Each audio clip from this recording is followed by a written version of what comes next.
বাংলাদেশের উত্তপ্ত পরিস্থিতিতে সে দেশের রাজনৈতিক দল বিএনপি ঢাকা থেকে আগরতলা পর্যন্ত লং মার্চ করার ডাক দিয়েছে। এর ফলে রাজ্যে যাতে উন্নত ধরনের অনুপ্রবেশ না ঘটতে পারে এবং আইন শৃঙ্খলা পরিস্থিতির অবনতি করতে না পারে, সেজন্য ভারতীয় সীমান্ত বাহিনী এবং পুলিশের তরফে পর্যাপ্ত নিরাপত্তার ব্যবস্থা করা হয়েছে।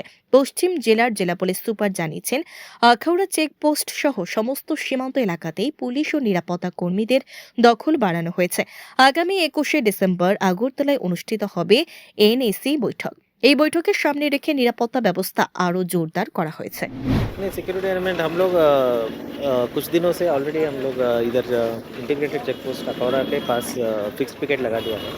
इसमें हमारा रेगुलर फिक्स पिकेट रहता है और बॉर्डर एरियाज में भी हम लोग बीएसएफ के साथ मिलके रेगुलर पेट्रोलिंग भी कर रहे हैं। जैसे कि आप जानते हैं कि अभी नॉर्थ ईस्ट काउंसिल का मीटिंग हो रहा है 2021, सो इसके बैकग्राउंड में हम लोग अभी और सिक्योरिटी बढ़ा दिया है।